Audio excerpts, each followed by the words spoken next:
So he was in Syria when that happened? Yeah, that sounded crazy, what he was talking about. He went there to volunteer with a Kurdish group, a militia. I wonder if he killed any terrorists himself. I don't know.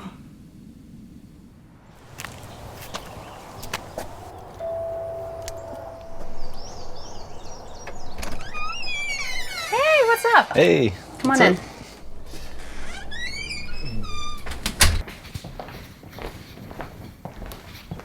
So, it's like you don't believe it all, you know?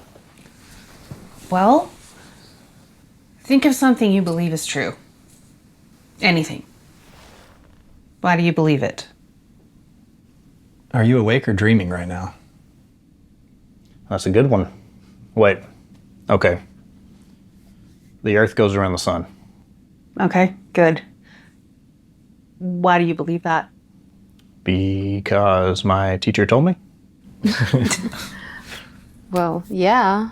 I mean, that's why you believe something like that to begin with, because someone in authority just tells you. Someone you had a reason to believe would know. Right. And it may be true, but the teacher is still just telling a story, right? But one they know is true. About the Earth and the Sun, anyway. But how do people actually know? Well, people can observe. You know, they can reason. Yeah. So tell me about this article. Oh, yeah. Tell about those trolls from last week. Okay, so this series is about nonviolence. And I've got like all these revolutionaries and reactionaries trolling in the comments, criticizing me for either not wanting enough change or wanting too much change. Somebody said, people like me have blood on their hands. Somebody sent me an email saying I should be shot. God. Yeah. And this demonstration being planned, I guess, is a threat. So you two were there at Occupy back then, right? Yeah. I was there some. And we met you at one of the marches across the bridge. And I met you at the courthouse. Yeah.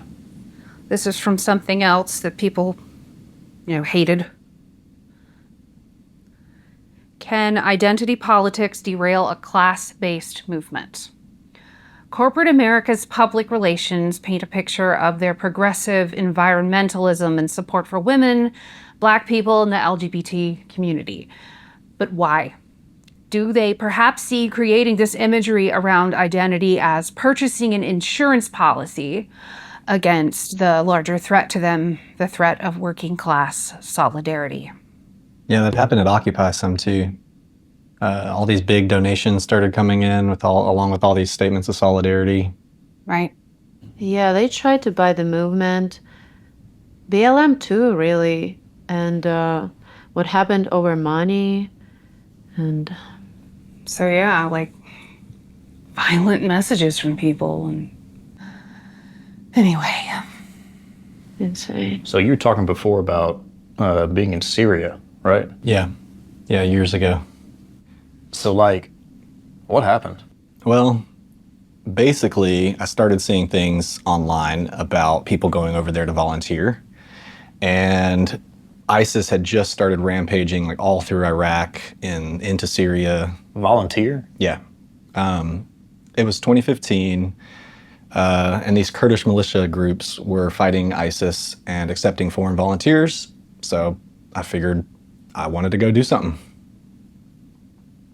And I don't know, I just felt like we had a shared responsibility for what was happening over there.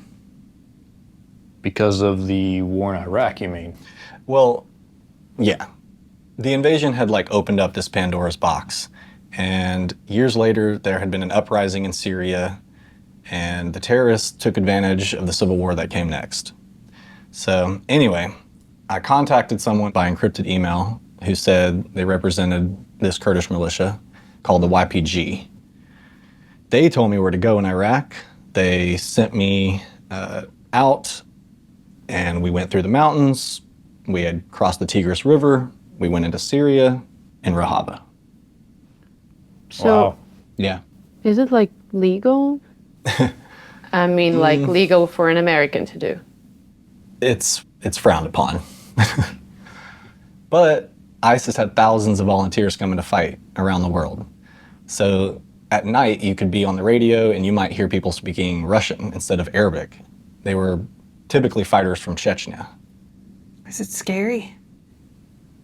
I mean, honestly, that was the most alive I'd ever felt.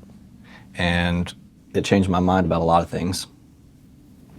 Like how? You know, like comparing it to life here.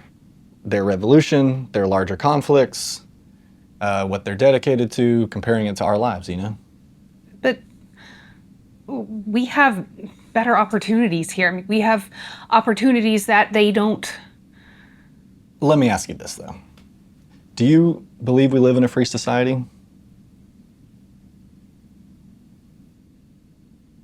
You don't think we do?